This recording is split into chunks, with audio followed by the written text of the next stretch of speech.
Yo, what's up guys, welcome back to the channel. So today we're checking out Once Upon a Time in Hollywood. So it's a bittersweet day, man, because we are coming to an end to this Tarantino journey that we've been on. But before we go any further, man, I just want to put you on the spot, babe, and ask you, what's your favorite movie so far?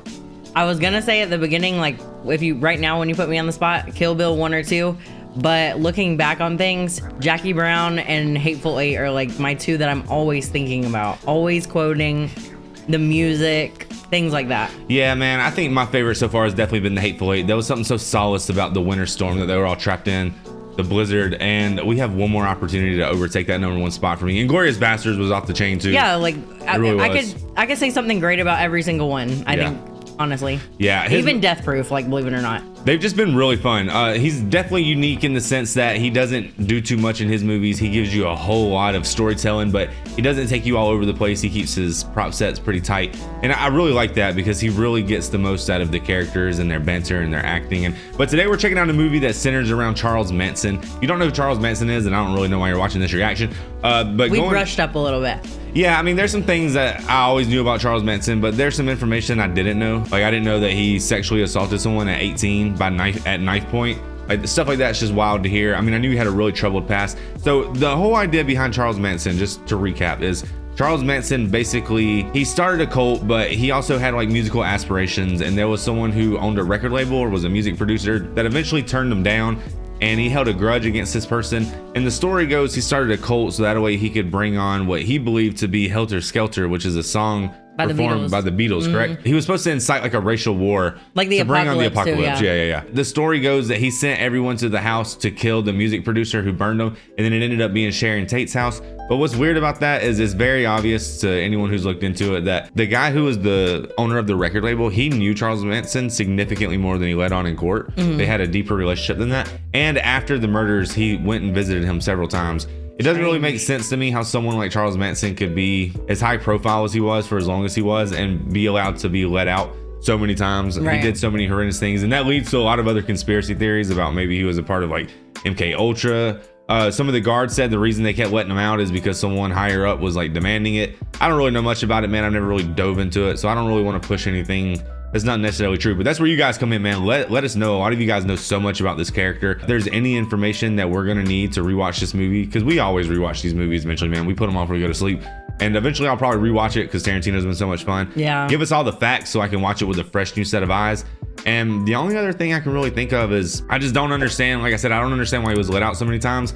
And I just don't believe that he didn't know Sharon Tate lived there. Right. Because it just seems very obvious. Apparently he knew that the guy moved and he had his address. I don't know if that's true.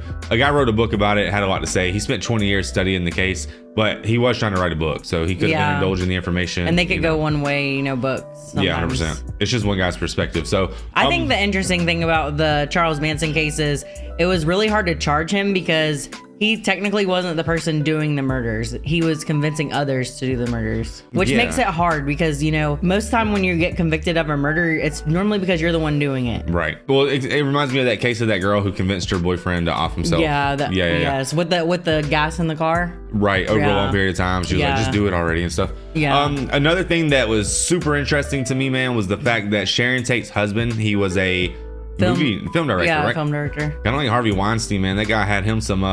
Speaking of which, he's close to Tarantino. Right. Yeah. He had him some skeletons in the closet for sure. There's a lot of evidence to point towards he was basically making films of his wife, but like abusive films, like snuff films and stuff. Oh God. I don't know if that's necessarily true, but that's what I'm saying, man. I'm just a guy talking. So you guys let me know. I don't really think this is like a politically charged topic. So if I get something wrong, all the crazy But we just wanted to show that we know a little bit about Charles Manson and Sharon Tate. Yeah, for sure. I mean, we get it. We have a basic understanding, but what's also crazy is the guy who Sharon Tate was married to, he apparently never even visited her grave because he was in trouble for making those films with her. And for also apparently he was having intercourse with an 11-year-old girl, or a sexual encounter with like an 11-year-old. Oh my God. She might have been 13, but if it really makes a difference to you, then I mean, what's wrong with you? Right, that is young. Right. Either way. And so he's fled the country. So it's just a very weird situation. Like, there's just a lot of factors going on. I always knew it was weird because I heard about it growing up, but as I've grown older and matured, I've definitely realized that I see things like that with a completely different perspective. There's like more to meet the eye about these types of things. Right. Yeah. And then I even saw like a clip where Charles Manson was explaining the swastika on his forehead, and he was just saying like it represents all these different things. Like he was basically saying Hitler stole the symbol and he like inverted it, and he was just saying that the symbol was just an idea, and every so often a man comes by and totes that idea, but the ideas have been here since the ancient, like just since ancient times. And he's just a very weird guy, and he says things that probably make a lot of sense, but at the same time he's probably batshit crazy. So let us know, man. I mean, it's easy to dismiss him. Oh, he was just a crazy kook who said crazy things, end of story. But that'd be a very simplistic way to look at a character like this. So for sure. But to be honest, after this movie, it might pique my interest, and I might go actually watch like a real documentary or something. Like I said, we brushed up, but definitely and I've need to know listened more to about this podcasts character. about it in the past, but See, I haven't even done that. Well, cults haven't really been my topic of interest, but I have heard about Charles Manson and of course the girls that he, got to do whatever they did. You like them singular psychopathic killers with mommy issues. That's your type. Well, I'm sure he's one of them too, honestly. Yeah, he did have mom issues. Apparently, she traded him for a pitcher of beer. The waitress said, "What a cute baby! I've always wanted one." She said, "Hey, for a pitcher of beer, all yours." And apparently, And that's she really drank it sad, and left. honestly. That's just genuinely not good. Right. It kind of reminds me of my real mom. She used to leave me in a car while she would strip. Ain't that crazy? I was a baby. I'd be in there with my sister. I was like 2 years old. I'd be crying all night, but I didn't turn out crazy like this, man. So it's kind of hard to understand. All right, guys, like, comment, subscribe. This is about to be a hell of a movie. This is the last one for Quentin Tarantino. Let us get a like, man, just for the fact that Quentin Tarantino movies are so much freaking fun. Smack the like button because we want to make sure you guys are really loving these movies, because the minute this man drops another project, we're going to put everything we're doing on hold. We're going to knock it out, man, for sure. It's going to be hard not to want to go to the theaters and experience one of these. Oh my God, yeah. Oh, man. Well, we're not going to do it for you guys. Eventually, man, we'd love to face record ourselves in a theater. That'd be so cool. Maybe it's possible. Maybe we can get it done one day. All right, guys, let's go. Let's go. Do the Scooby-Doo thing one time, though. The laugh. Do the laugh, please, really quick. Okay. Once upon a time in Hollywood. Second I press play, my nose itches every time. Yeah. Constantly. This man is worth $500, and this man's going to collect. He's Jake Cahill, and he lives by bounty law. This is familiar, isn't it? Yeah. What are you looking at, bounty killer? An ugly owl who's about to get his jaw busted. Whether you're dead or alive, you're just a $sign to Jake Cahill on Bounty Law. Thursdays at You're just a $8:30, $sign. only on NBC. Hey, I'd watch Hello, it. everybody. This is Alan Kincaid on the set of the exciting hit NBC Bounty Law. Now, if you think you're seeing double, don't adjust your television sets, because to my right is Jake Cahill himself, Rick Dalton. And to my left is Rick's stunt double, Cliff Booth. Welcome, gentlemen, and thanks for taking the time to visit with us. So, Rick, explain to the audience what it is a stunt double does. Actors are required to do a lot of dangerous stuff. Say Jake Cahill gets shot off his horse. Can I fall off a horse? Yes, I have. But say I fall off wrong and I twist my ankle. That can put an undue burden on production, because now maybe I can't work for a week. So Is that how you describe your job, Cliff? that's about right. Tarantino and his stuntman, huh? Join me next week He on the loves set them. of the He Dick really Van Dyke does. Show. This is Alan Kincaid. Alan was killing it, though, as a host. Who's that supposed to be on that poster? Quentin? Somebody let us know. We're about to see. Oh, Leonardo. Yeah. Brad Pitt was in Call of Duty. I just can't stop, he looks just like the Call of Duty Brad Pitt. Was he really? Yeah, he really was, and he has the same vibe. With the glasses. That looked like my Aunt Kathy's car. It's cute. Good boy. I'm assuming that's her. Yeah, that's them. I need to remember his name. I know her name's Sharon Tate, obviously, but I forget his name. Reminisco or something like that. Hello, Mr. Short. I have a meeting with a very handsome cowboy man. He's waiting for you in the bar. Look at him hot saucing that thing. Well, It's my pleasure, Mr. Schwartz. And Schwartz, not Schwartz.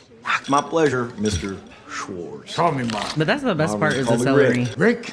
Oh, is that your son? No, that's my stunt double, Cliff Booth. Yeah. Car's in the shop. So he gave me a ride. That's a big lie. Rick got his driver's license taken away for too many drunk driving tickets. Cliff drives him everywhere now. Oh, sounds like a good friend. I try. I want to send you greetings from my wife, Mary Alice Schwartz. Oh, well, that's nice. Thanks a lot. We had a Rick Dalton double feature in our screening. That's both flattering and embarrassing. What'd you see? 35mm prints of Tanner and the 14 Fists of McCluskey. Mary Alice loves westerns. We thoroughly enjoyed dinner. Oh, that's nice. Really good. And anyway, she goes to bed. I open up a box out of bourbons. I light up, pour myself a cognac, and I watch Is that Quentin? the 14 Fists of McCluskey. What a picture. All the shooting. I like his setup though that he had. I love that stuff, you know, the killing. A lot of killing. Yeah. Now, gentlemen, the plan is we reverse our forces and drive the Allies back into the sea. He looks like a Ghostbuster, don't he? What has he got? A flamethrower looks like. He looks like Luigi's Mansion. Kinda. Anybody order fried sauerkraut? That's always the joke. The sauerkraut. My man's running a hot dog vending machine truck. Burn you Nazi bastards!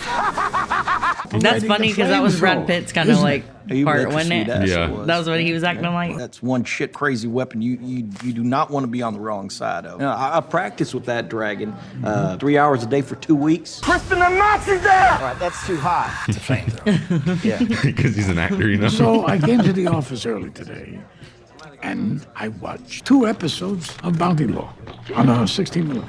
Is that Bud? That's Bud. That's 2 Ds. Wanted for cattle rustle in the state of Wyoming, $425 dead or alive. And you brought him here. I don't even know where here is. It's just the closest place. So, bounty killer. The name of this town is Janistown. And that boy you killed, Jody Janis, he was the baby boy of Major Nathan Maxwell Janis.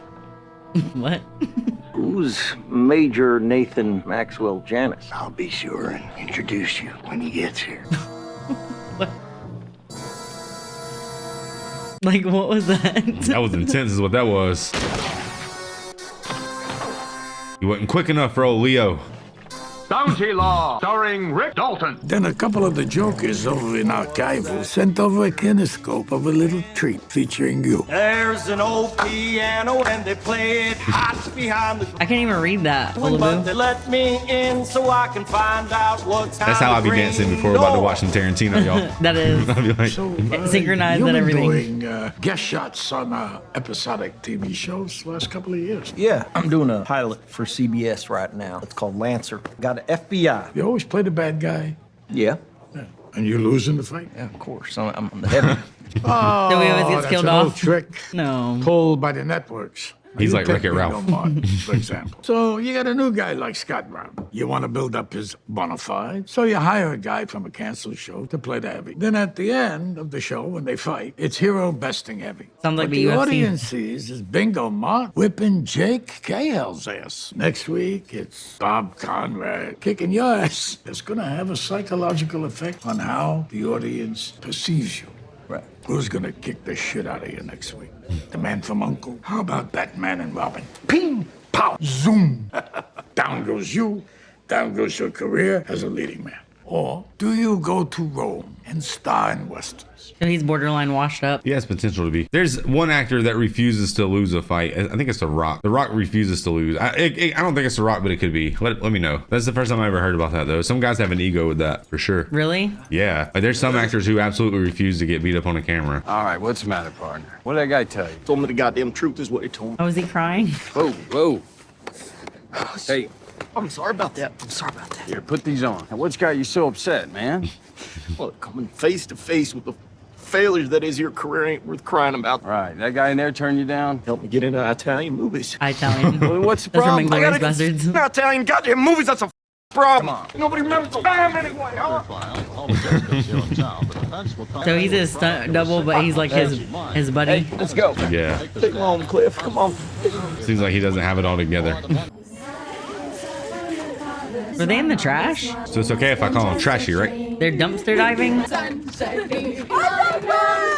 So this is like the Manson family. Look, I never had much of a career to speak of, so I can't say I really know how you feel. You're my stunt double. Come on now. Shit. Rick, I'm your driver. I'm not complaining, man. I like driving you around. But I haven't been a full-time stuntman for a while now, and where I'm standing, going to Rome to star in movies does not sound like the fate worse than death. Come on now. You ever seen an Italian Western? They're awful. Nobody likes spaghetti Westerns. You could have just ran him over right there and solved a lot of problems. What if those aren't the Manson girls? Well, why are they singing about unity and because it's the hippie dumpster movement. diving? This is after the summer of love, baby. Everybody's the hippie back then. Postmodernism. There are fearful pictures on journey to the outer limits of imagination. Oh, hell, That guy's man. a Stay in smut LA. kinda, isn't Keep he? it what for next pilot season. I'm too insecure now to score come pilot season. Shit, you made Bounty Law. Nobody's gonna forgive me for that last season. I'm always gonna be the horse's ass that got Bounty Law canceled because I wanted some rinky-dink movie career. He's being so hard on himself. Well, maybe he just knows how Hollywood works. Why? This is Sharon. Holy shit. That was Roman Polanski. Lived there for a month now. First time I seen him. Oh, neighbors? Holy shit. Most important thing in this town is when you're making money, you buy a house in town. You're not just visiting, not just passing through. Here I am, flat on my ass. And who I got living next door to me? Polanski's the hottest director in town right now, probably the world. It's my next door neighbor. Wasn't that movie she just got done filming, like a demonic movie or something? Which made it even weirder that she got One murdered. pool party away Something like from that. starting a new Polanski movie. So you feeling better now? Oh, yeah, yes. You gonna need me for anything else? Nah. All right, 7:15 a.m. 7:15. Out the door. Out the door. In the car. All right, see you then.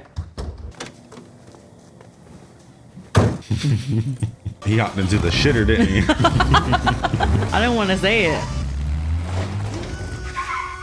Oh, he's stunt double driving. Okay, this is gonna be cringe, but GTA has this road, and that's what you do on it. Oh, really? Yeah. You go Tokyo drifting on it? Yeah. He said he's gonna get his carcass home, but look how he's getting home. Risky as a mess. Do you think he's just thrilled right now? He's not excited or anything. He has a straight face. He's got the need for speed. That's so cool, honestly. I was going to the drive-in. And this is that Tarantino music before the movies. Yeah.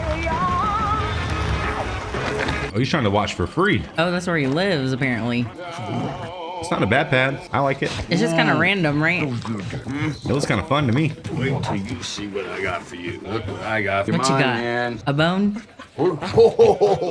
Come here.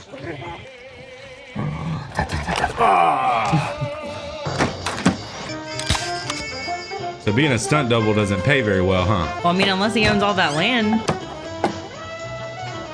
Maybe. Ew. Why was that rat and raccoon flavor? He's for the dog. But still, why was it rat and raccoon flavor?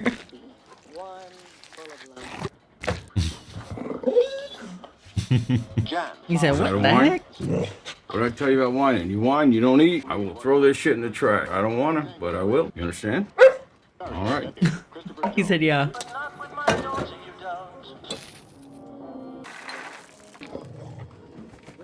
Oh. That's how my son would make my dog's food when he was like 5, pouring it all over the floor. You know how he always gives one of them a little extra? Pumbaa. Yeah. Where? Sudden change. Oh, he's eating it out the pot. You see that? Rick Dalton rehearsal tape starting in 5. Pepe, get your behind behind that bar. I got a guest. Johnny says Spanish. Toast. To my wife and all my sweethearts. May they never meet. Senor Madrid, take the bottle with you. He's practicing. That's how he's practicing. Hey, where's that chili pepper daughter of yours? Get her down here and entertain my guests. Senor, but please don't hurt her this time. I beg you. I ain't gonna hurt her. He looks ridiculous, doesn't he? Yeah, like Mozart. Yeah. Or that dude that says, yeah, baby. I don't know his name. Oh, Austin Powers? Yeah. yeah.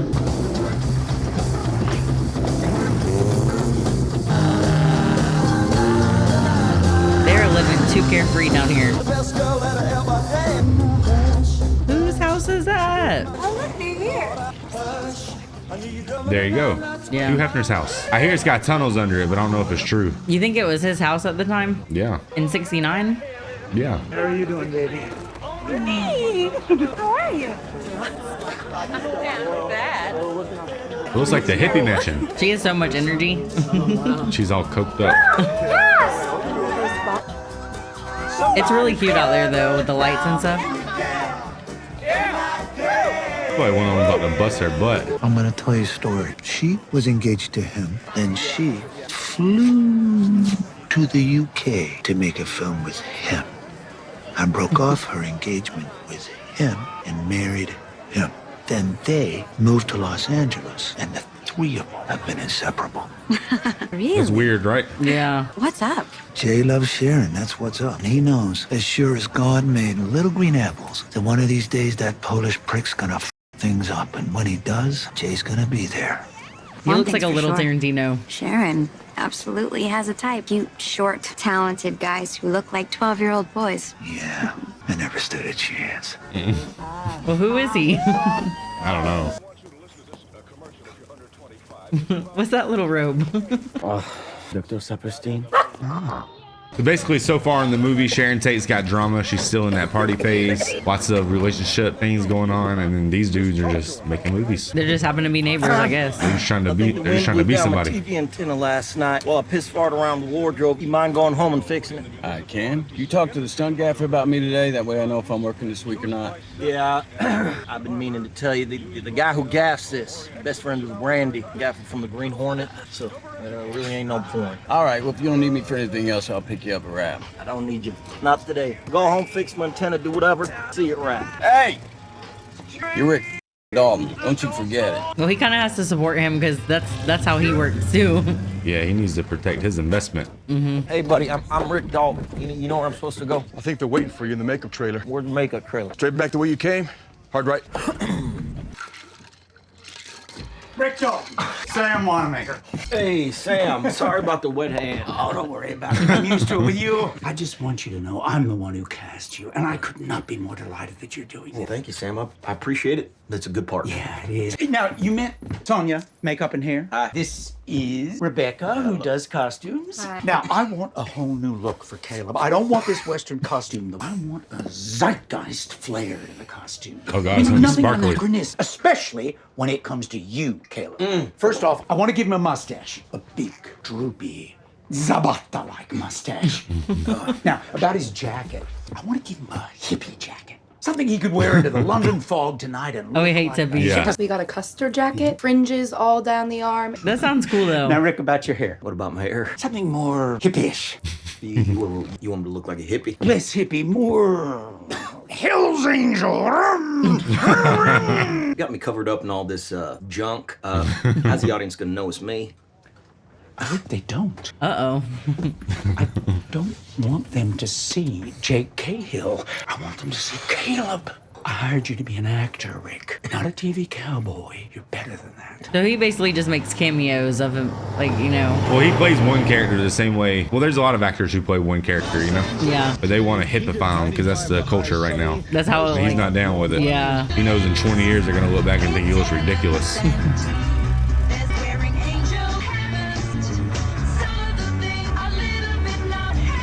Oh, those earrings are cool. Heaven sent by Helena Rubinson. Got some dream catchers in her ears.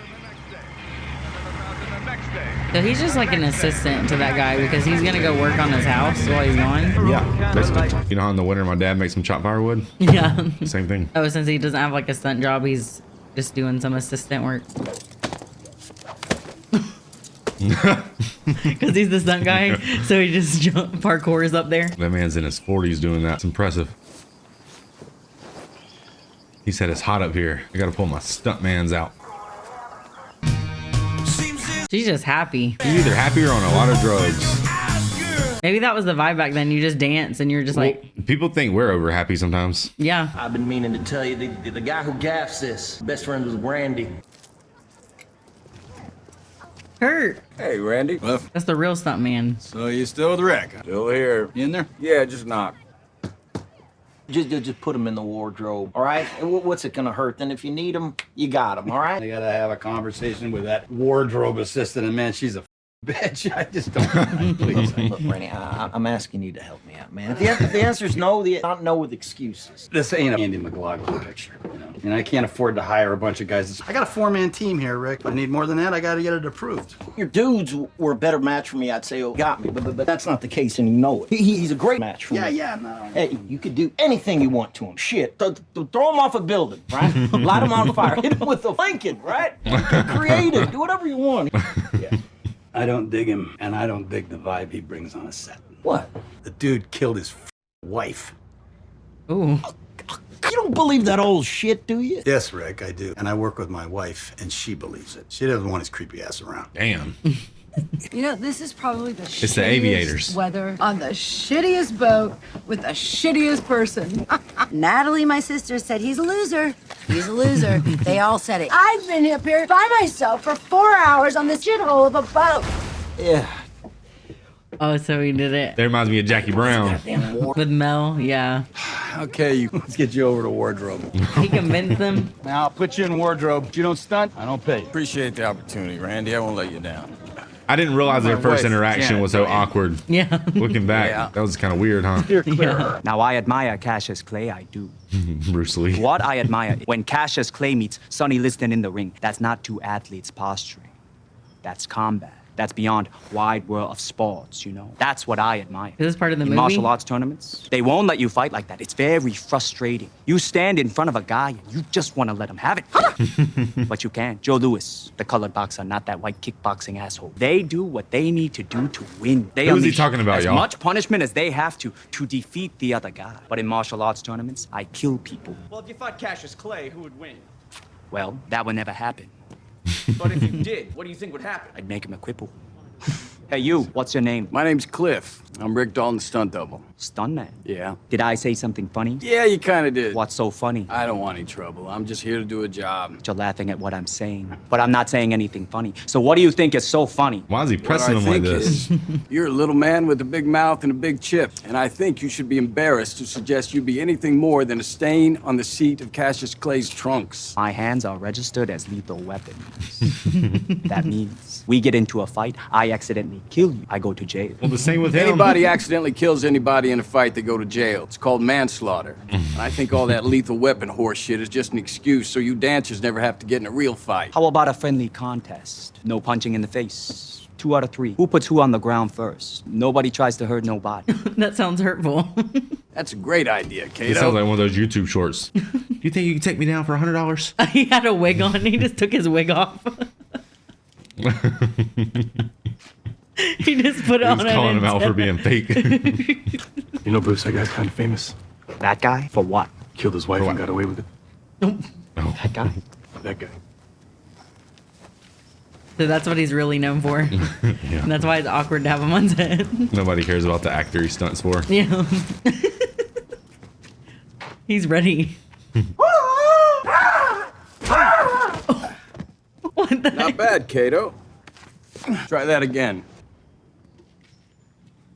He just kicked him in the chest like that.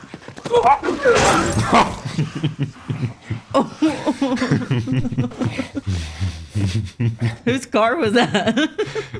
I think that car was like a stunt car because it gave so easy. I mean, it was like made out of freaking cake. Yeah. Guys, before this incredible scene finishes up where Bruce Lee beats him up, I guess, Chael Sonnen goes on so many rants about Bruce Lee and says that he's 100% an actor. I don't know too much about the guy. I know so many people love him and think he's a legend, but in so many people's mind, they think this guy would beat up anybody in the history of the world. But I think the reality is he was more of like an actor. Well, we're he was about to find incredibly out. talented at like tricks. We're actually about to find out. I mean, he'd whoop me for sure. That's not my opinion. That's Chael Sonnen's. Whoa!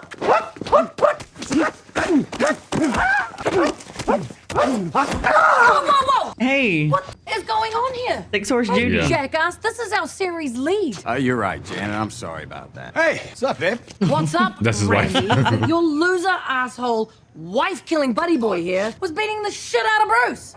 What? Hey, Randy. Cliff. Let me just say, nobody beat the shit out of Bruce. It was a friendly contest. He barely touched me. I think that dent in the car says something different. Oh my God! What did you do to my car? It was a real car. Car? I threw this little prick into it, but I did not know it was her car. Get the wardrobe off. Get your shit and get.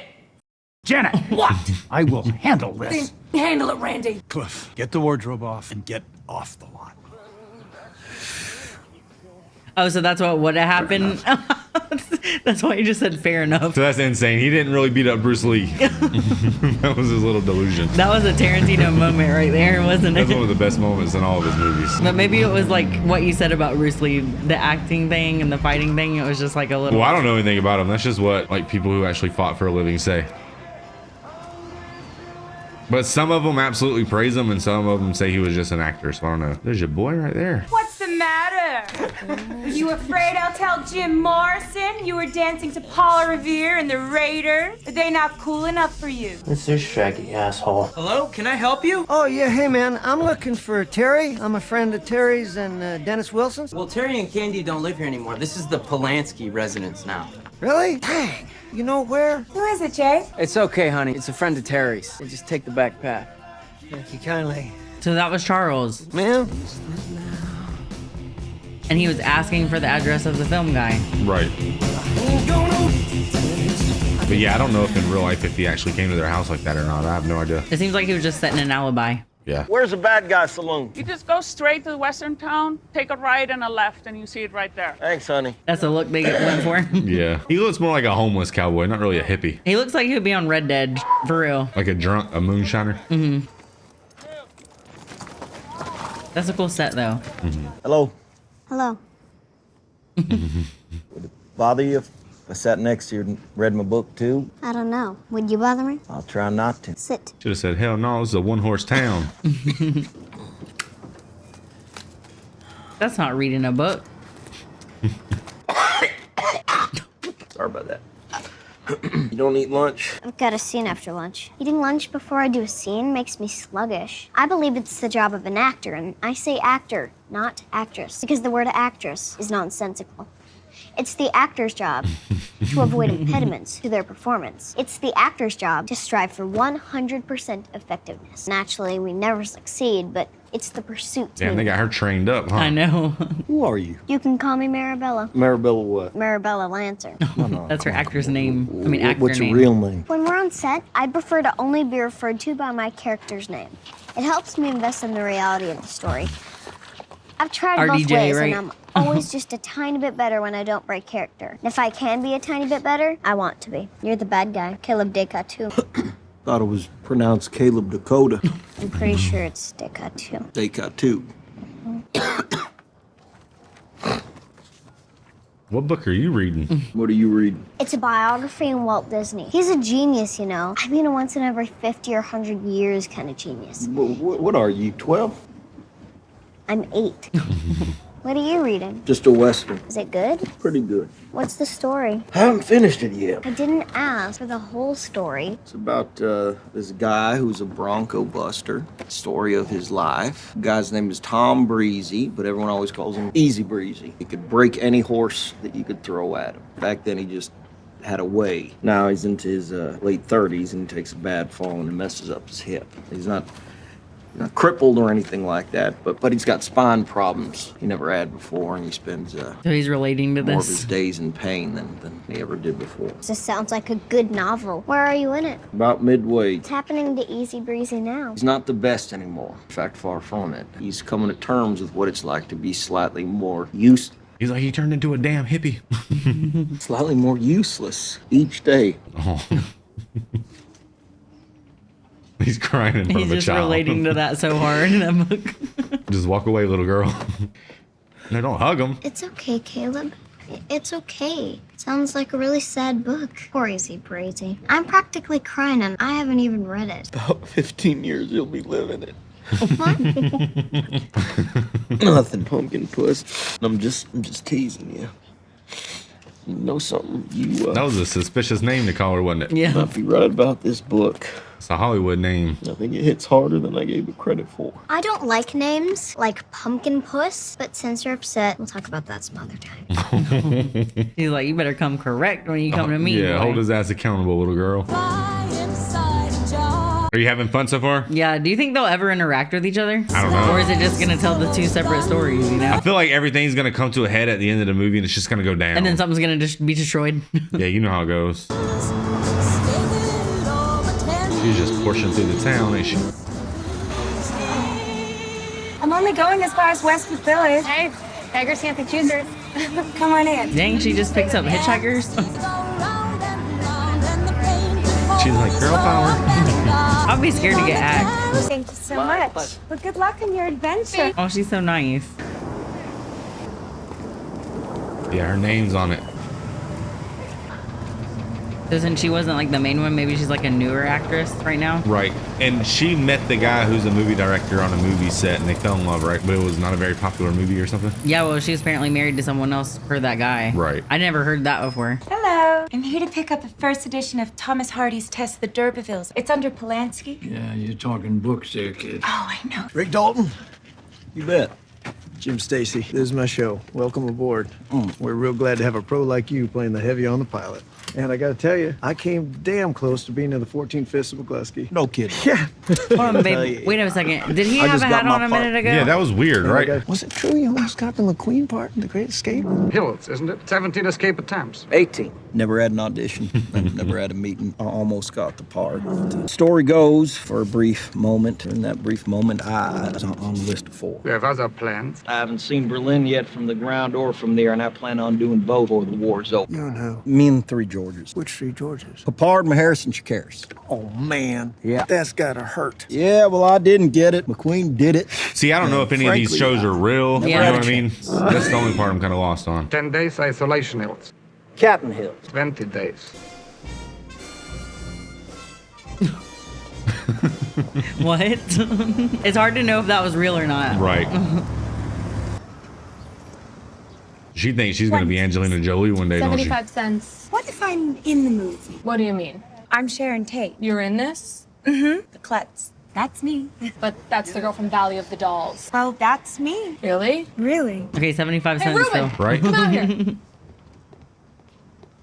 Ruben's on call out there. This is the girl from Valley of the Dolls. Patty Duke? No, the other one. The one who ends up doing dirty movies. Oh, well, thank you for coming to our theater. Would you like to come in and see the show? Could I? By all means. Thank you. It was 75 cents, right? Hey, can I get a picture? Oh, sure.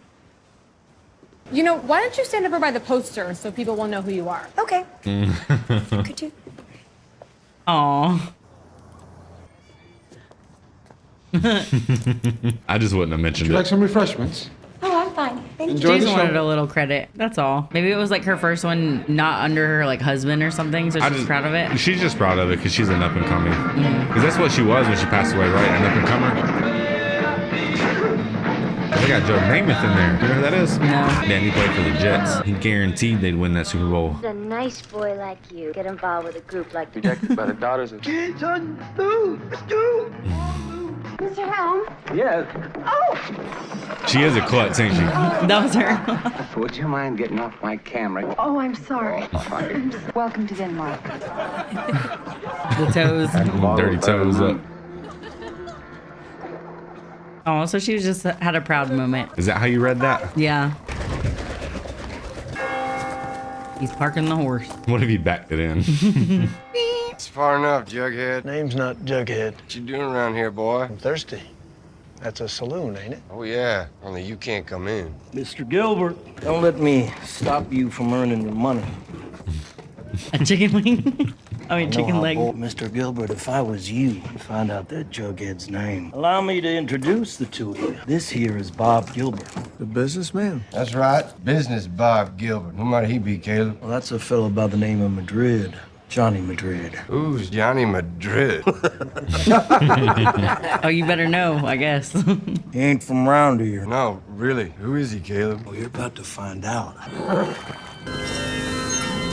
Uh-oh. Ready when you are, Gilbert. He said curry. That boy's got the devil in him.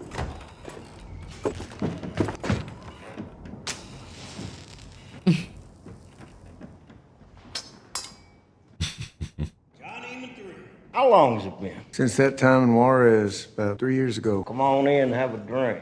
Well, in that case, buy a drink, Caleb. How about some mezcal, like that time in Juarez? People died that day. Yes, they did. But we had a good time, didn't we? Yeah, we did. I feel like I'm too into this story right now. Got to. Pepe, get your behind that bar. I have a guest. Dos mezcal. Tienen comida. Más frijoles y tortillas. How's the beans? How's that worse? Entonces, dame un plato de frijoles. $1. To my wife and all my sweethearts, may they never meet. Senor Madrid, you care to join me at my table where I entertain my guests? I'd be delighted, Monsieur de Cocteau. Take the bottle with you. So damn, he shot a fella and made a friend, So, huh? Johnny, Yeah. brings you to Royo del Oro. You know me, Caleb. Money. Who's paying you around here? I hope you. And what have you heard about me? I heard about the Lancer Ranch. All the cattle you've appropriated. Hey, where's that chili pepper daughter of yours with the fiddle? She's asleep. Wake her the heck up, get her down here with her fiddle and her bow, and entertain my guests. Si, senor. Is it about to be that little girl? Don't hurt her this time, huh? I ain't gonna hurt her. I just want her to play the fiddle. Yeah, it's gotta be her, right? Line, go fetch her and tell her what? Go fetch her and tell her I'll give her a fat $5 gold piece. Right. Go fetch her and tell her I'll give her a fat $5 gold piece. She play her little chili pepper heart out, right? He just didn't like to say that one. I ain't gonna hurt her. I just want her to play the fiddle. Now go fetch her and tell her I'll give her a fat $5 gold piece. She play her little chili pepper heart out. Go on! Go on. So, Johnny, what else you heard? I heard you're pushing Lancer pretty hard, but Lancer's got money at some point. Line. Maybe he already has. Damn it! I f***ed this whole thing up, Sam. I did. I fucked this whole thing up. Can we just go back, please? Can we just cut? No, really, just No, really, Sam, please. Maybe he already has. Maybe he already God damn it! All right. Woo! That's me trying to get my YouTube intro right. Sometimes. Go back a bit, would you? No, he's right. Back to one. He's building up that confidence. Maybe he already has. Maybe. Maybe I don't like Lancer. Maybe I don't like his boots. Maybe I don't like the way he uses those boots to step on people. Is this face though? Jesus Christ! Shit. Yeah, too much partying and not enough hardying for you. Lines, embarrass yourself like that in front of all those goddamn people. Well, you were drinking all night and ate. Goddamn whiskey sours. Is Tarantino trying to show how fragile like the actors are in Hollywood or something? Maybe. Or how when they get washed up, how it affects them a lot. Yeah. Drink too much, huh? You stop drinking right now, all right? Make a promise to yourself you're gonna stop drinking.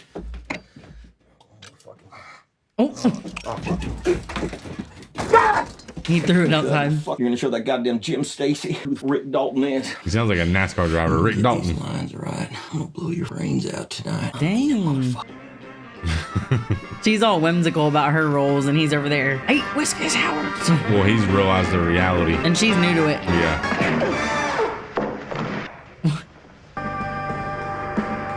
This is her training. She trained with Bruce Lee. Tiger Claw. Yeah, this is like Kill Bill. That's cool though to see it on two opposite ends. Someone who's very happy about it and someone who's just fed up with it. Yeah. And then there's this guy. He just sort of seems like he has it all together and he's poor in a town where everybody has a mansion. Well, was the thing about his wife real? Because that seemed like a flashback. Yeah, it was real. That's the vibe I got. He was essentially trying to marry someone to like fit the lifestyle and try to be someone he's not, and he just couldn't handle it. So he had to turn her into shark food. Yeah, but when he was standing there and he said fair enough, that was all a flashback of the people talking junk about him. That's why I'm wondering, did they even really know that?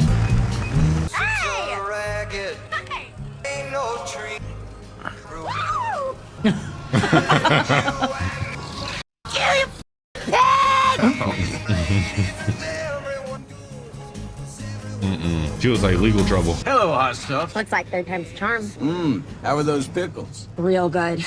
They were the fancy kind. Give me a lift. Where you going? I'm going to Chatsworth. Chatsworth.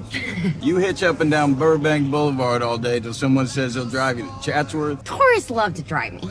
I'm their favorite part of their LA vacation, you know? They'll be telling stories about Hollywood, hippie girl, that they gave a ride to the movie ranch for the rest of their lives. Wait, Spawn Movie Ranch? Yeah. That's where you're going, Spawn Movie Ranch. Well, why are you going there? I live there. Alone? No, me and my friends. So you and a bunch of friends like you all live Spawn Movie Ranch? Yeah. Well, hop in, I'll take you there. Is that really what it was called? Spawn Movie Ranch? I don't remember what it was called.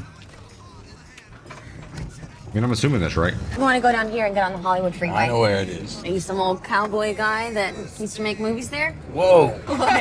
You're surprised how accurate that description of me really is. Some old cowboy guy that used to shoot movies at Spawn Ranch. So you used to make westerns at the ranch back in the old-timey days? By the old-timey days, you mean television 8 years ago? Yeah. Were you an actor? No, I'm a stuntman. Stuntman. That's way better. Why is that way better? Actors are phony. Oh. They just say lines that other people write and pretend to murder people on their stupid TV shows. Meanwhile, real people are being murdered every day in Vietnam. Damn, so all those times he was smiling at her, he wasn't playing, was he? She seems way too comfortable around him. That'd be a red flag. While driving? Oh. How old are you? What? How old are you? Wow, man. She's like, nobody asked me that. First time anybody asked that in a long time. What's the answer? Okay. You gonna play kitty games? Kitty games. 18. Feel better? You got some ID, you know, like a driver's license or something?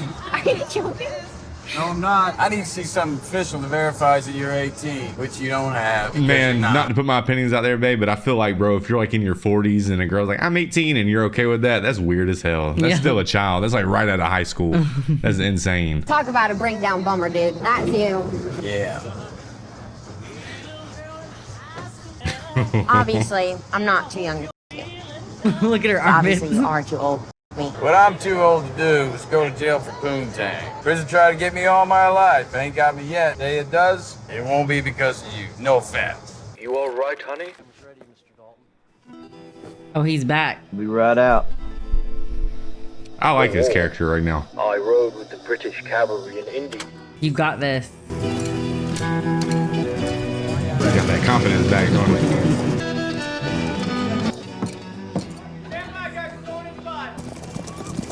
Lancer's boys are here! The old man here? Nada, but the son is. Ah, the one from Boston. I don't know.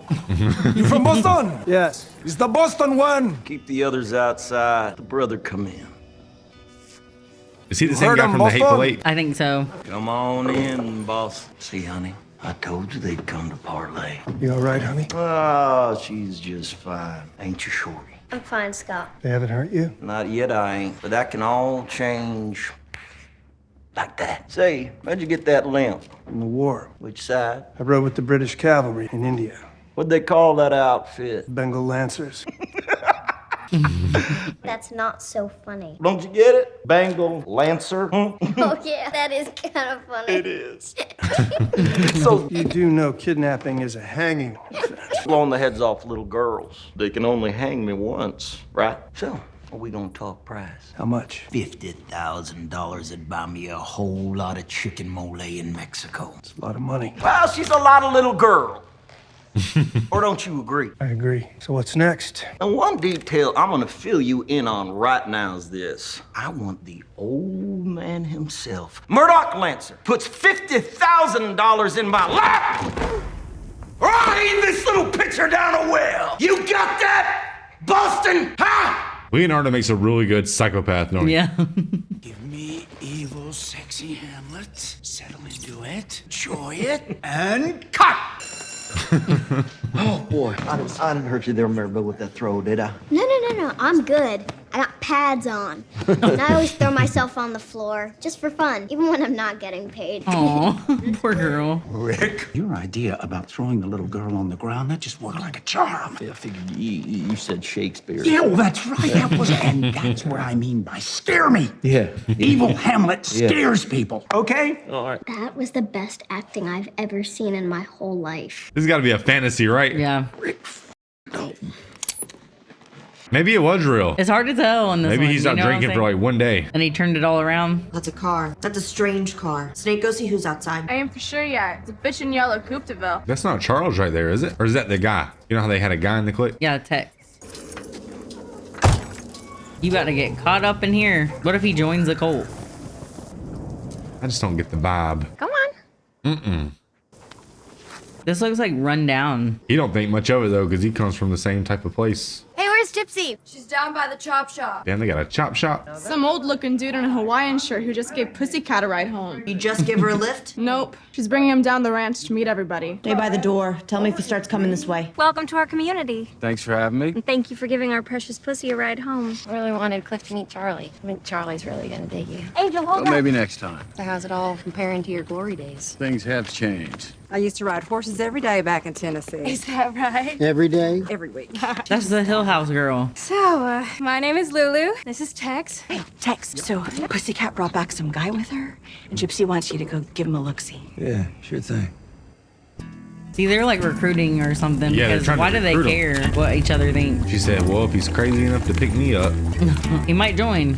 Oh, and here's someone you absolutely have to meet. One of our most favorite sons. Tex, come on over here and say hi to Cliff. Howdy, Cliff. Tex. What part of Texas you from? Cokeville. Ever been to Houston? Of course I have. Yeah, I spent 2 weeks once on a Houston chain gang in August. That doesn't sound like a whole lot of fun. It's the last cop's jaw I ever broke, I can tell you that. Man, Charlie's gonna dig you. The Hawaiian guy seems to be okay. Everybody's talking all friendly. Tex checked him out, now he's riding away. If he comes this way, let me know. Is George Spahn still on this ranch? Yeah, George still owns it. Does he still live here? Yeah. Does he still live right there? Yeah. Is he here now? I guess so. So George gave you all permission to be here, Of course he did. and you all take care of him? Oh, we take care of George. We love George. Well, is there anything wrong with me saying hello to an old friend? You can't see him right now. Why can't I see him right now? Because he's napping. You just got here. Right, how do you know? This is his nap time. Oh. He's on a schedule. She really does love him. She knows his whole entire schedule. Who's that guy back there? You never know. You might have just woke up. So he really wanted to go because he wanted to see what's up and maybe get another job stunt doubling. The old Hawaiian guy's coming this way. Hey, y'all. Beat it. I'll handle this guy. I have the feeling that guy's not there. Like he's dead or something? Yeah. Y'all could say hey.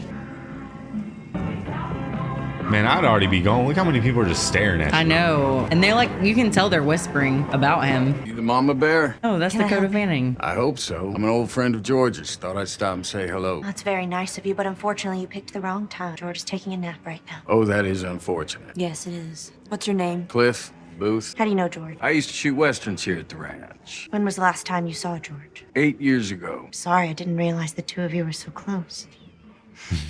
But when he wakes up, I'll let him know you came by. I'd really like to say a quick hello now while I'm here. Came a long ways. Don't know when I'll get back this way again. Oh, I understand, but I'm afraid that's impossible. Impossible. Why is that impossible? Because me and George like to watch TV on Sunday night, FBI and Bonanza, but George finds it hard to keep awake that late, so I make him take a nap around now so I don't get chipped out of my George TV time. Well, look, Red, I'm coming in there. With my own 2 eyes, I'm gonna get a good look at George. And this ain't stopping me. He's being pushy about this Right. George thing. Okay, suit yourself. Maybe he's aware of like the rise of cult-like activities though. Yeah. You never know. Damn, they got closer. I would probably leave if I was him. Because dedication. He's like, nah, George always kept a clean kitchen. And he's like, this looks like my kitchen, kind of. The next for you. The next. Oh. You back there? Door at the end of the hallway. You might have to shake him awake. I f***ed his brains out this morning. Poor guy. He may be tired. I feel like something's gonna be wrong with him. Oh, Mr. 8 years ago. George is blind. Probably have to tell him who you are. What did they do to this guy? George, you awake? I thought this was gonna be more about the Sharon Tate murders, but this is its own story, isn't it? Yeah. I don't know how this is about to go down. George? George? George? Oh. Hi, George. What's going on? Everything's He's all on the right. Hateful Eight. Sorry to disturb. Yeah. Who are you? It's Cliff Booth. Just stopped in to say hello and see how you're doing. That's the old man Samuel L. shot. Cliff Booth. He said John Wilkes. Who's that? I used to shoot Bounty Law here, George. I was Rick Dalton's stunt double. Who's that? He was the star of Bounty Law. And who are you? I was Rick's stunt double. Rick who? It don't matter, George. We were colleagues from the past, and I just wanted to make sure you're doing okay. I'm not doing okay. What's the matter? Can't see shit. Would you call that the matter? The man can't see shit, I'm okay? sorry about that. I was told. Squeaky sent me to bed. The little redhead out front. Who's the What's the matter with Yeah, you? how's he supposed to know? First you wake me up, and now you're pretending that I didn't tell you I was blind! How am I gonna know what the hell color the head of the girl is that's with me all the time? Fair enough. Maybe ask? No, Jesus Christ. Everyone don't need a stuntman. I don't know who you are, but you touched me today. You came to visit me. Now I gotta go back to sleep. I gotta watch FBI tonight. I watch it with Squeaky. How do you watch it? You're blind. She gets all pissed off if I fall asleep. What happens when she gets pissed off, George? Nothing. I just don't like to disappoint her. So weird. You gave all these hippies permission to be here? Yes, who are you? I'm Cliff Booth. I'm a stuntman. We used to work together, George. I just want to make sure you're okay, that all these hippies aren't taking advantage of you. Squeaky? Yeah. She loves me, so suck on that. You take care, George. He's like, this is weird. What is going on?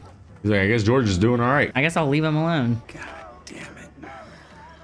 But to be fair, he kind of went up in their spot and caused hell, didn't he? You embarrassed me. Yeah, sorry about that.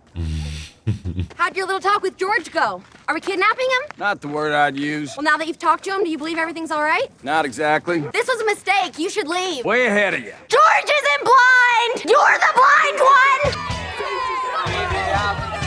Oh, hell no. They're just gonna insult him walking out. Oh, he's stuck there.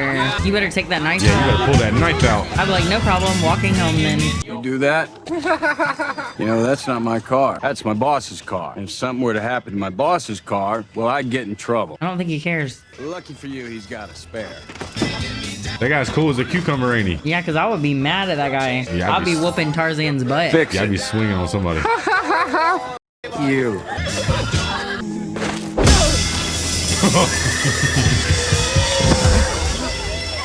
He just got dropped.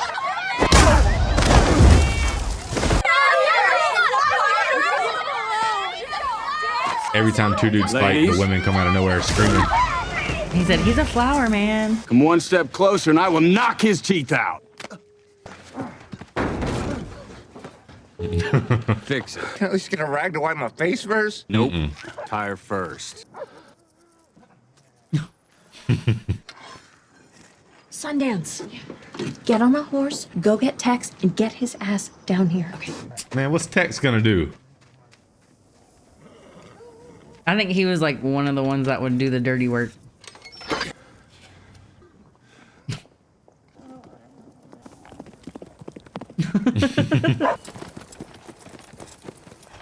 Tex looks like he wants to get punched in the nose too. Tex! That blind guy's back at the ranch kicking Sam's face in. I'll take over for Tex. Right this way? Look, she just takes right over. Are they trying to make money for the ranch or something? I think so. They give horseback riding tours. Yeah. I guess because it's a famous movie set. They're like, maybe people would want to go. I mean, hey, it's not bad. It's just really run down. Yeah. Dang, he wasn't playing. Just one day in my life, I want to go beat somebody up while riding a horse. It's 5 o'clock in Los Angeles. He got out in the nick of time, for real. This is such a cool song to put in this. It fit. If I was in LA. If I was in LA. Oh, California, I stopped along. I don't really like this version of the song though. Yeah, I like the music in it. It makes it like really good. Come in and watch my FBI? I just figured we would. I got a 6-pack in the back. Thought we'd order a pizza. All right. Besties. Hey, bought me an acid-dipped cigarette today. Oh, yeah? You want to buy a cigarette dipped in acid? Yeah. If I'm gonna trip, I want to trip here, man. Walk in the woods, not my home. Just gonna stash it here. Don't smoke it by mistake. You want to smoke some, just save me some. My booze don't need nobody. Here I come. Oh, here I come. What's the trouble, Corporal? Is the truck tailing us, sir? There he is. I might be a farmer in a hurry to get someplace. Take it as fast as you can. Yes, sir. Got 2CH? Yeah. Malibu, Puerto Cannon or some shit. Here comes trouble. Boom! Oh, man, right in the face. That was a smooth lead. Thank you. Dead number 2. I like that shot. Prick. They're good movie reactors. Yeah. Well, that's Bobby Hogan, good guy. You're just like talking junk about the cast they don't like. All right, get ready for my big FBI moment. They're all dead, babe. Good. Michael Murtaugh. Buongiorno, Sergio. Turn on Channel 7. ABC, FBI. I'm watching your Nebraska gym as we speak. With guest stars Rick Dalton. Woo! Strong. Tonight's episode, all the streets are silent. Except when Rick Dalton's got a shotgun, I'll tell you that. You're goddamn right. They're each other's hype men. 6 months later. That looks delicious. His hair. After that Musso and Frank's lunch meeting, Marvin did provide Rick job opportunities in the Italian film industry. Rick Dalton. Marvin Schwarze. 2 words. Nebraska Jim, Sergio Corbucci. Nebraska what? Sergio who? Sergio Corbucci. Hey, who's that? The second best director of spaghetti westerns in the whole wide world. He's doing a new western. It's called Nebraska Jim, and because of me, he's considering you. Well, Rick got Nebraska Jim existing quite nicely within Sergio Corbucci's rogues gallery of anti-heroes. In Rome, did he like it? That was Quentin and talking. the fuss. He loved the food so much that during his stay, Rick gained almost 15 pounds. But he didn't love the Italians' way of making movies. In All them fact, carbs. he thought the shooting style of European movies was ridiculous. His second western was Kill Me Quick, Ringo, said the gringo. His third was an Italian-Spanish co-production that paired him with Telly Savalas titled Red Blood, Red Skin, based on the Floyd Ray Wilson novel The Only Good Indian is a Dead Indian. My God. And his fourth, a spaghetti secret agent James Bond ripoff called Operazione Dynamite, directed by Antonio Margheriti.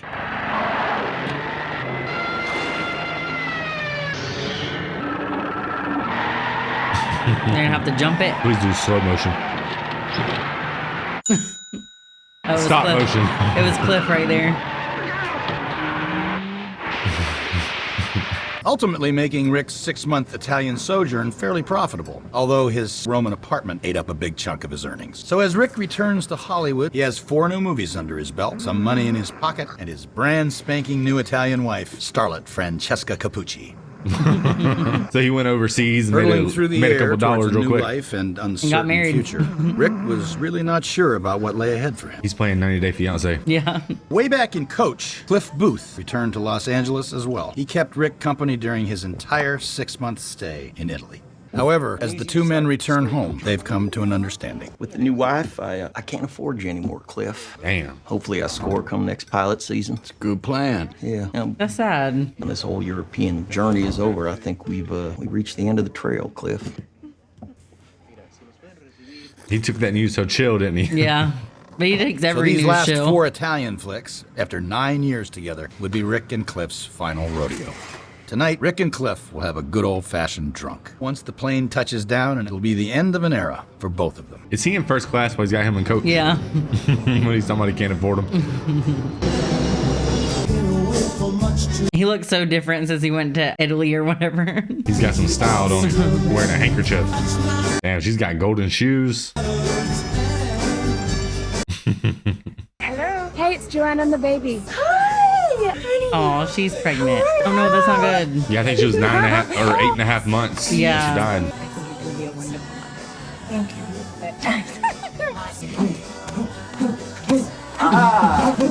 He just comes over and trains with them, I guess. They're buds like that. What's Hollywood? It's just a small circle. Bye. Bye, Brandy. Sharon had 2 friends move into the Cielo Drive residence while Roman was in London preparing his next movie. Wojtek Frykowski, an old friend of Roman's from Poland, and his girlfriend, social worker Abigail Folger, heiress to the vast Folger coffee empire. Oh wow.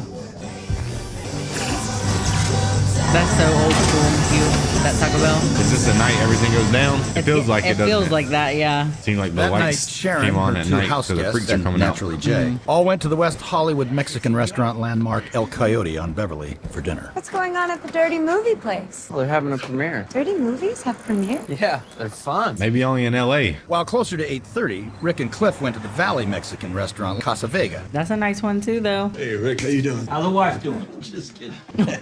He was like on a date and he did Brandy that. stayed behind at Rick's house, guarding the beautiful Italian woman asleep in her bed and waiting for Cliff and Rick to come home.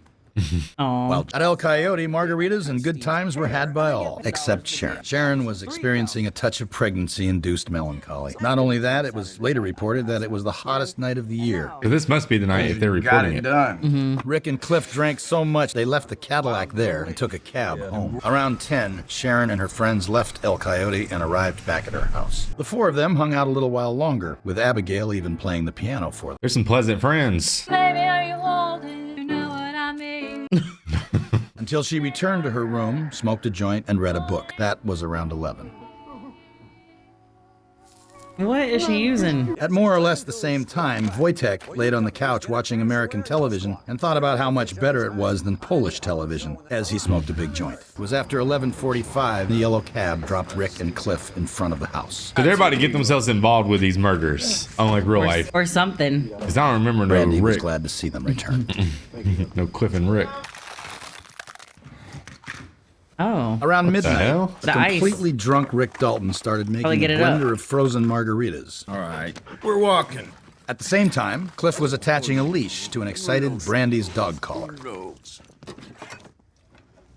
I Uh-oh. remember you. A cigarette dipped in acid. What's that do? You smoke it, it gets you high. How much? 50 cents. How could you forget about that thing? 50 cents. Hippie girl, 50 cents. Night to night, why not? And the dog's like, don't lose me. I don't think this is the night for it, bud. We go. Our Polish friend said it was the hottest day of the year. Despite the fact that he said it, actually, it might be true. What if they just like walk by it? I feel like that's what's gonna happen. He's gonna interfere or something. Or be like just smoking that cigarette, just walking with his dog, not paying a lick of attention. But I feel like if I was gonna do that for the first time, I wouldn't want to be responsible for a dog.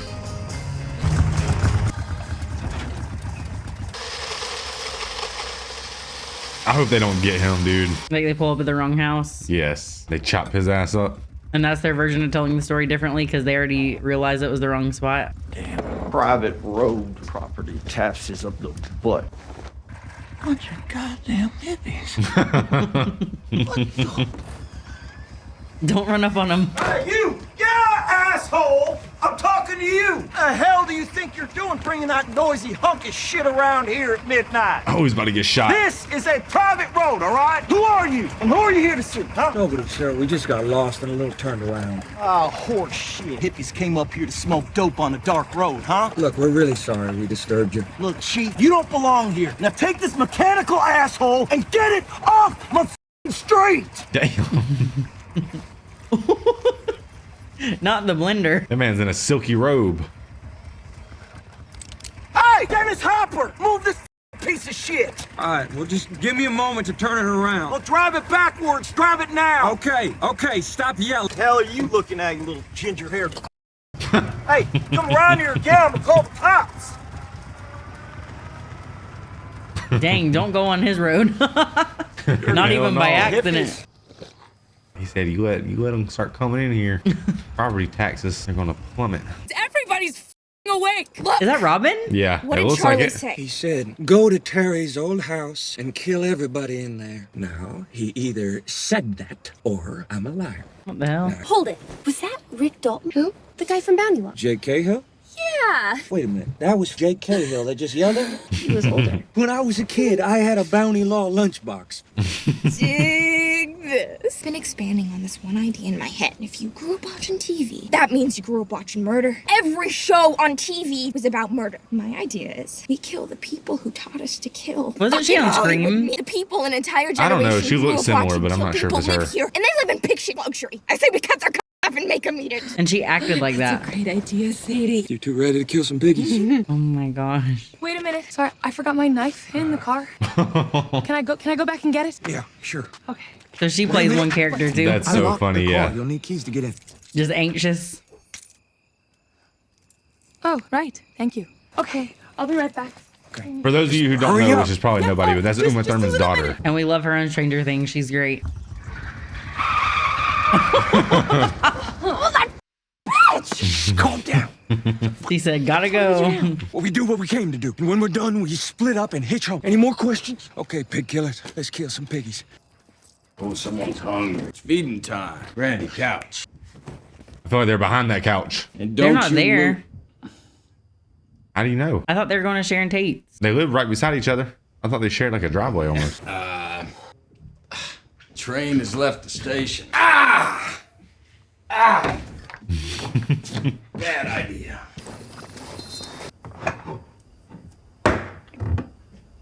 Good food for mean dogs. Ew, raccoon flavored. He just wanted to know what he was feeding his dog. He's been doing this entirely too long to just now try it. What? Like, to give them the dog. Have you tried your dog's food? Heck nah. But I'm saying. Oh, you're saying he's did it too many times to just randomly want to try it. I thought you were saying, like, why hasn't he tested it already? On the countryside. 10-20. They're not even like hiding the knife. They're just like holding it out like this. Go around there. See if there's a back entrance. Go. Yep, they are there. Musica a quest'ora di notte? I forgot about her. He's still playing with them things. Hey, I am doing the best I can under the circumstances. Now, I do not want to get into it tonight. Can I help you? Uh-oh. Shit. How many other people are here? Oh, just the one sleeping in the back there. Go get him and bring him into the living room. What if he says no? Don't take no for an answer. You're the one with the knife. Get him in here. Hey. She's the crazy one. You are real, right? I'm as real as a donut, motherfucker. Oh, because he's tripping out. Yeah, he's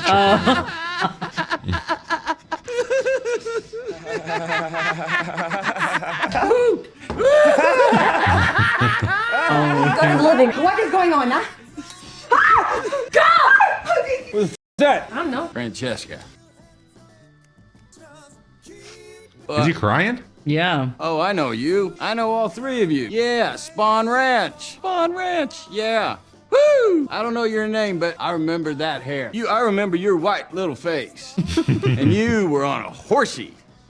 Yeah. A horsey. You are... I'm the devil, and I'm here to do the devil's business. No, I was dumber than that. Something like Rex. God, shoot him, Ted! Ted! Brandy said, not today. That's why you can't just have pugs, baby. He said Joe Namath. Good thing you had that can in your hand.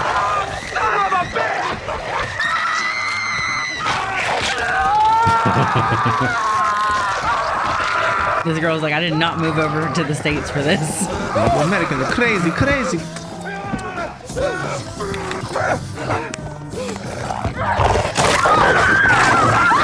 I mean, Brandy's that stunt dog. shouldn't be getting in that dog's house. Basically, they went to the wrong house. The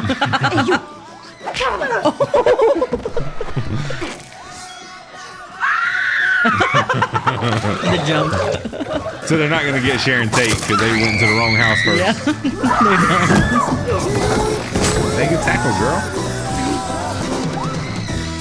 Oh, did she get him? Ew, why would you tap it? Oh, because he's like high. Yeah, he's on acid right now.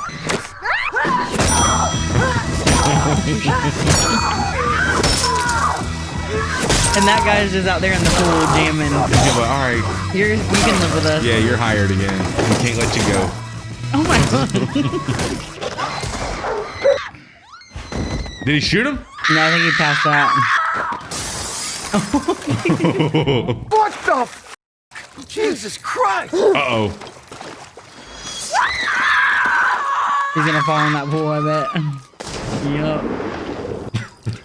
He's like, who is that? Oh my god.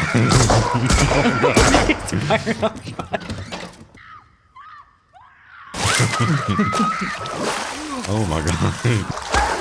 That's like a zombie in your pool. Oh, he's got the flamethrower. Oh my god, stop. He practiced.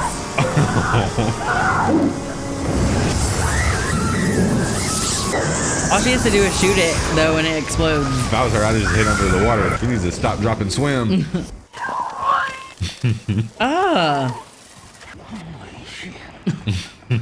Francesca!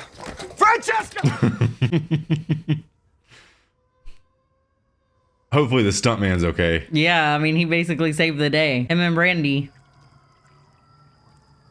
So around what time was it when you confronted the intruder? Man, he didn't confront nobody. Yeah, he did. He went out to the car and yelled at him. Okay. Thought he was taking credit for the real work. And you didn't see him again until the woman like in real life, attacked you. the stuntman has to play second fiddle. No, two of them burst through the front door there, and the guy hippie said, "I'm here to do some devil shit." That's not verbatim, but It was like that. I don't remember exactly. Impazzita in casa mia con un coltello in mano. What hospital you going to, Cliff? I'll meet you there, huh? Oh, you don't want to meet me in no hospital? Why don't you go take care of your lady? She just took 5 sleeping pills. She'll be asleep till Columbus Day. You guys will probably have to come out here again just to wake her ass up. Hey, I'm not gonna die. Make it a limp, but I ain't gonna die. I feel like Come deep visit in me at heart, tomorrow. he's a hippie. That's why he's like that. Just so like, whatever, Chill. You want to do man. something Yeah. for me? Check on Brandy. She may be a little shook up after that. She may want to sleep with you. Are you kidding me? She's sleeping with Francesca right now. You might never get her back. No. Hey, you're a good friend, Cliff. I tried. He's like Braun to Jamie. Yeah. I'm Jay Sebring. I'm a friend of the Polanskis. You're Rick Dalton, right? Yeah, I'm Rick Dalton. Live next door. Oh, I know. IT's Sharon that she lives next door to Jake Cahill. What the happened? These hippie weirdos, they broke into my house. They tried to kill my wife and my buddy. Are you serious? Yeah, my buddy and his dog killed 2 of them, and then, oh shit, I torched the last one. Torch? Yeah, believe it or not, I got a flamethrower in my tool shed. From the 14th and McCluskey? Yeah, that's the one. Yeah, it still works, too. Is everybody okay? The hippies aren't, that's for goddamn sure. But I'm fine. We're just a little shook up is all. Oh my God, that's terrifying. Jay, honey, is everything all right? Everything's okay now, honey, but some hippies broke into the house next door. Is everybody okay? I'm talking to your next door neighbor about it right now. Rick Dalton? Yeah, that's me. Are you okay? Yes, I am. Thank you for asking that. Rick, would you like to come up to the house for a drink and meet my other friends? Yeah, sure. Thank you. Oh, hooray! Oh no. This feels sketchy, right? Why did he give him that hippie thing? Yeah. Isn't that what the hippies do? The thumbs up. But I think that just means they need a hitch ride. Yeah, but don't only hippies hitch a ride? True. I mean, not really. I'm joking. Nuh-uh, not come on. Sounds like you had a hell of a night. You have no idea. So nice to finally meet you. Maybe this is just showing that they're safe. Yes, we're coming inside. Thanks to them, they're safe. Well, damn. Crazy alternative ending, huh?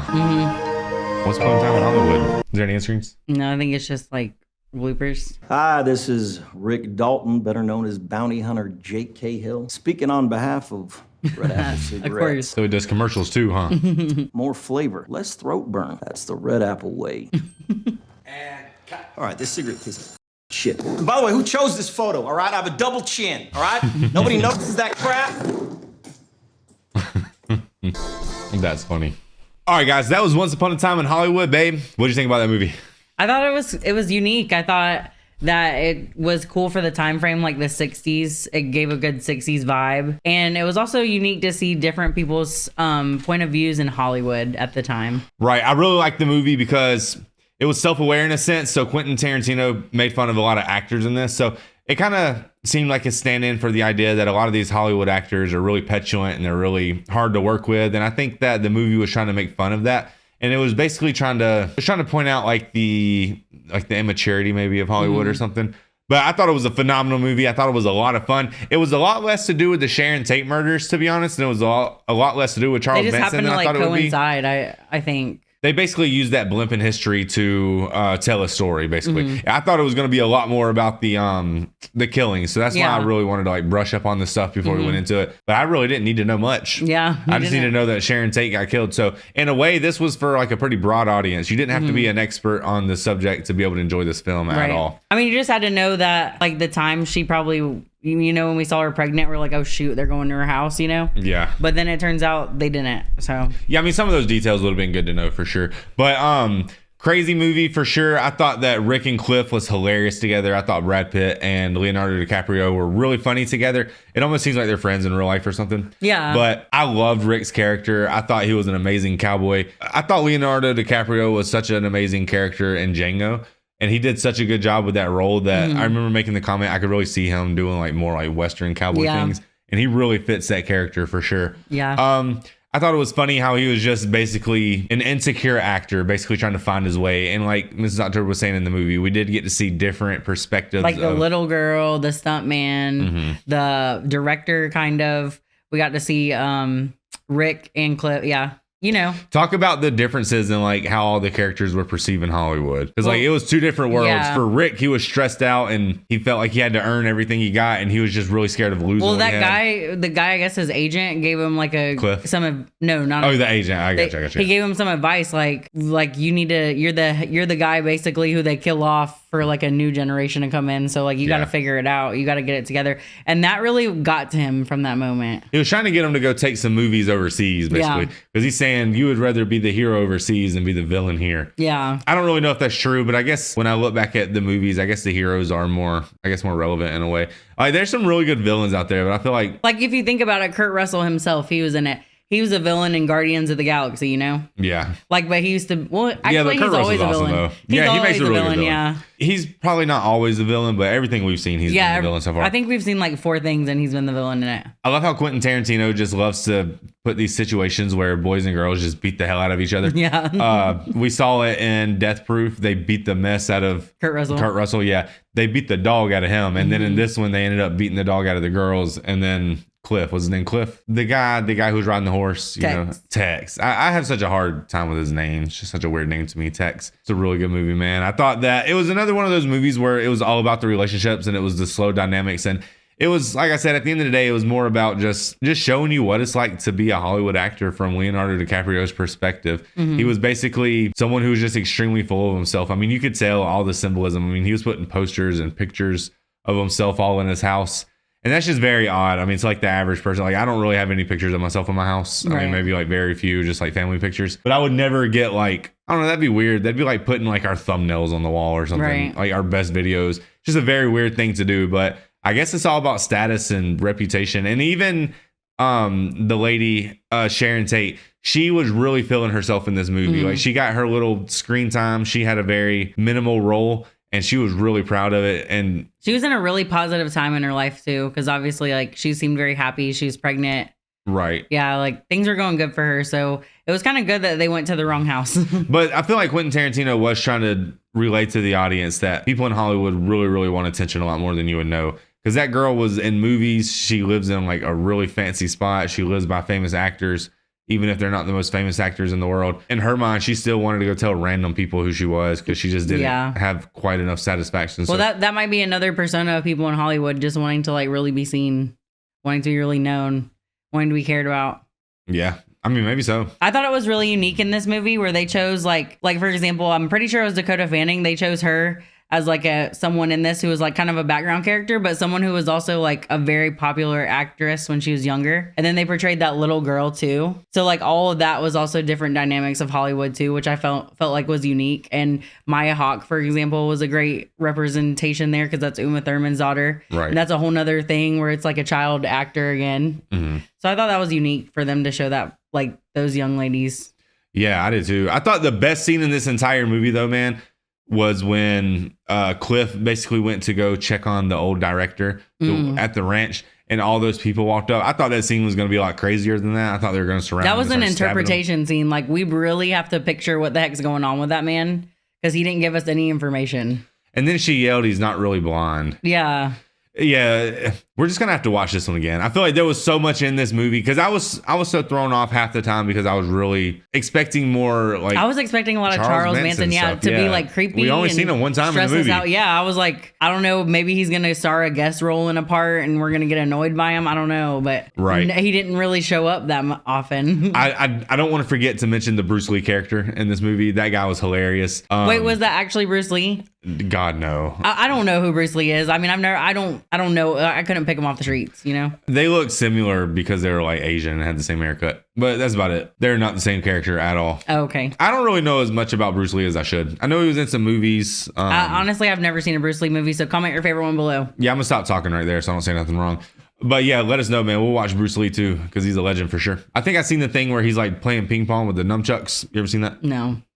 No, I've never seen that. That's what I'm saying. Like a lot of people say that he wasn't a real fighter. He was an actor who like knew tricks. But me anyone who can play ping pong with nunchucks, I'm just not gonna mess with, because I feel like they could bounce it off my forehead. That's pretty incredible, honestly. Right, it is pretty incredible. Like I don't even know if the footage is real. You know what I'm saying? I don't know, but like it could have been like a tease for a movie. You know what I mean? I don't know. I have no idea. But I thought it was a great movie. Oh, sorry. No, I'm just praising the movie. There was just probably lots of things in this movie that portrayed like they were like jokes about Hollywood that Quentin Tarantino put on, but kind of some of them went over my head. I'm not even going to lie about that, because a lot of the Westerns and stuff I'm unfamiliar with. A lot of the titles they mentioned and actors I'm very unfamiliar with. Right. So I kind of wish I knew about those. But then again, to enjoy this movie, you didn't really have to.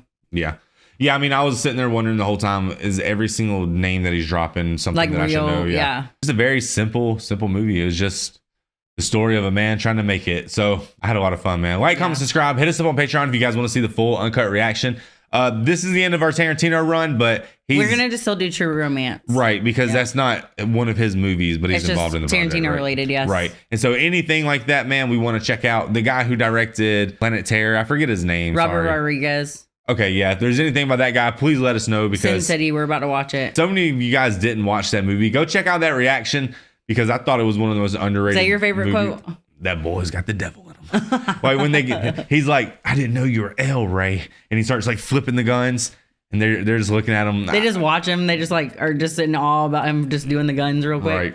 And I didn't realize the guy who played the barbecue, the one who was making all the barbecue recipes, Was Lapidus. That was Lapidus from Lost, and I didn't even realize that, because But it he looked like looked he lost so weight. familiar, though. He did look familiar, and I just couldn't put my fingers onto why. They just look so different, because in Lost he's like chubbier and has long hair, but in this he was skinnier and was like, tighter cut. So I just love this movie, man. I had a lot of fun with it for sure. I really did. I feel like the dynamics between those characters were really, really good. But I still think after watching this, my favorite Tarantino movie is probably still going to have to be The Hateful Eight, guys. Even though I did really love this movie. But that usually changes, because when we watch a Tarantino movie, I'll be honest with y'all, not one time have we watched one of these movies and I felt like I gave a good reaction to it, because there's just so much going on. There is. Tarantino tries to put a lot in his movies that are, how do I word this? He's kind of a sophisticate in his movies. Mhm. Like he pays a lot of homage to like older things. Yeah. And there's just a lot of things that, unfortunately, just because of my age and just because of the fact that I've never really studied movies like that, I just don't know a lot of those references. But maybe in 5 or 10 years from now, after we do this for forever, we'll know everything about cinema. And we'll be like, That'd ding, ding, ding. Yeah, for sure. So like I said, over time, I feel like I'm gonna look back at this movie and I'm gonna like it even more. I will play this movie again. We will watch this movie after. Well, we have editors now, but when they edit this thing back, we always watch it before it goes on YouTube, because I have to go in and adjust all the volume and just make sure it's consistent for you guys. We'll watch this movie again, and there's gonna be so much that we missed, I'm sure. But let us know in the comments all those little factors, man. If we missed it, let us know. I think something else though that I don't know if it's worth mentioning or even like if that was unique at all, but I feel like Brad Pitt and Leonardo DiCaprio are both kind of like big actors, so to say. So for them to kind of like coincide roles was a unique, I guess, because they're both like main actors. Like you hear about their movies, but they were together and you couldn't really say it was one or the other's movie. I felt like the main character to me was Cliff. Cliff, but you didn't think Rick was? Well, only because he was kind of like mentally unstable in a way. Like he was very mentally, I don't really know how to describe. It's not that he was mentally unstable. He wasn't like one of the freaking psychos trying to kill people, but he was just mentally unstable in the fact that he's sitting there like crying over like, and he's questioning his entire career. Oh, you're talking about Rick. You said Cliff, but you meant Rick. No, I think yeah. Rick is he was character Leonardo, B to me. Yeah, for sure. I thought Cliff was the main character, but maybe that's just my perception. Only because he just seemed like he had it together more.